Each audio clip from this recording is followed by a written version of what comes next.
Have you ever wondered why being with a narcissist makes you feel spiritually dirty? Like you feel you need to sage your entire soul and not only your space? Well, it's because they're spiritually unhygienic.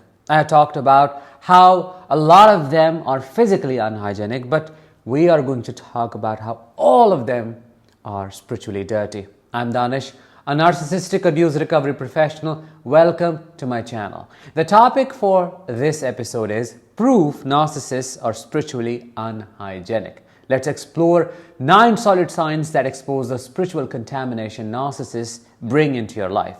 These are energetic red flags that you cannot miss, so stay until the very end. Number 1, they cannot survive without gossip. It feeds their false self. Narcissists love gossiping. It is their fuel. They thrive on it. And it is never just casual or passing. It is detailed, rehearsed, and delivered like a performance. It makes them feel superior, in control, and needed. Spiritually, this habit corrodes their soul from the inside out. Gossip distorts the truth, and when repeated constantly, it begins to rot the energetic core of the person speaking it. Over time, this decay starts to seep out. That's why a strange, almost sour smell comes from a narcissist even when they're drowning in cologne. It's a physical manifestation of their inner rot, basically an external symptom of their spiritual decay, leaking into the physical world. Number 2, they violate boundaries like it is their birthright. Spiritually speaking, boundaries are sacred contracts. They honor the self and preserve the energy we are entrusted to protect. Without them, the soul becomes a dumping ground for other people's chaos.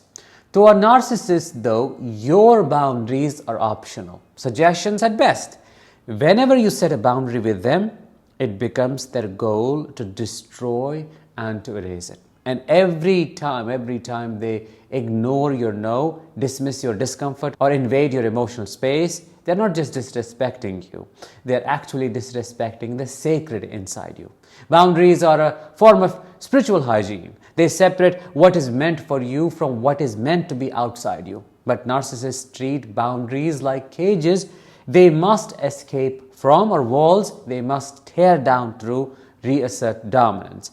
They will push and test. They will gaslight you into thinking you are the problem, as with everything else.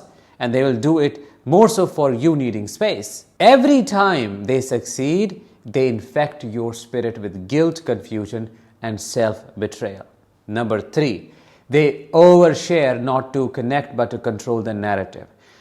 There is a difference between being transparent and being performative. Narcissists overshare their traumas, confessions, or sob stories not to build intimacy but to buy loyalty. They weaponize their vulnerability so you let your guard down, so you feel obligated and lower your standards. But none of it is real or sacred. It's all staged. This kind of sharing is spiritually deceptive. It mimics depth but lacks reverence. It pulls you into their chaos while pretending to open up. They give just enough detail to create sympathy, but never enough truth to invite transformation. When you are left with emotional clutter you didn't ask for, they act like they don't know what's going on. The truth is, what they share isn't meant to heal you. It is meant to hook you.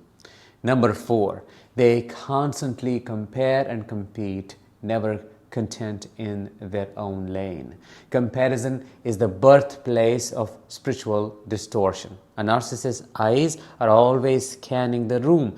Who is prettier? Who is more successful? Who is getting more attention? They live in a constant state of measurement, and that mindset poisons everything sacred. They will downplay your wins, will copy your ideas and call them their own. They will turn everything into a competition, even healing. And this does not just mess with your ego, it corrodes your soul. Because when you are around someone who is always in silent rivalry with you, your energy starts bending. You shrink and second guess. You forget the sacredness of your own path.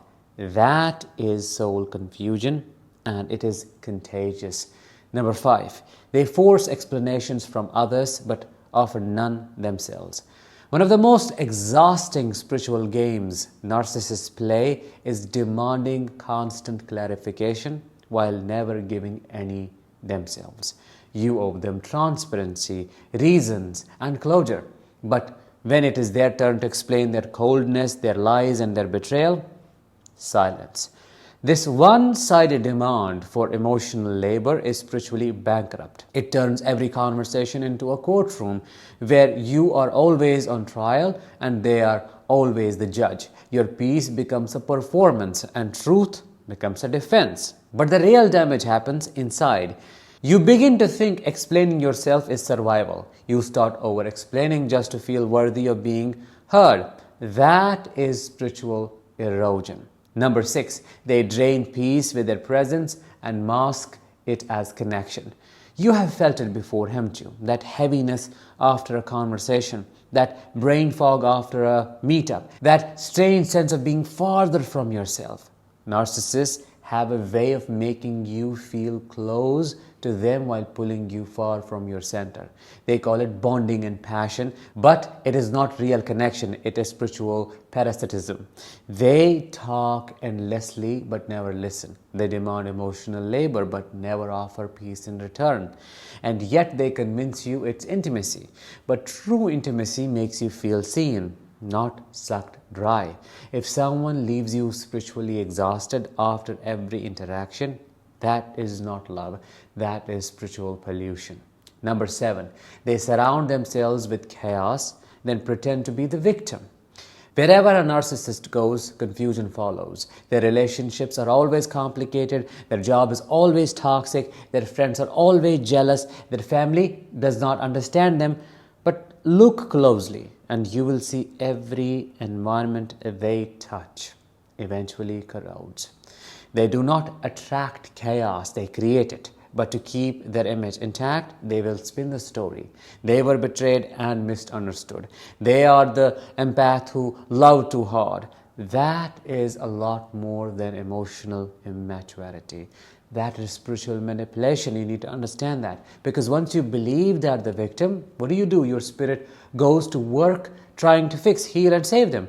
But you're not fixing anything here. You're just absorbing their chaos as your own. Number 8, they disrespect silence because it threatens their ego. Stillness is terrifying to the narcissist because silence reveals, and they cannot afford to sit with what silence exposes. It is deafening and defeating to them. They need noise, constant validation, distraction, arguments, scrolling, gossip, or projects. Anything that keeps them from feeling the hollowness of their own spirit. This is why they interrupt your quiet time, why they disturb your healing, why they get louder the moment you get still. They do not respect your solitude because they can't survive on their own, and your silence threatens their illusion of control.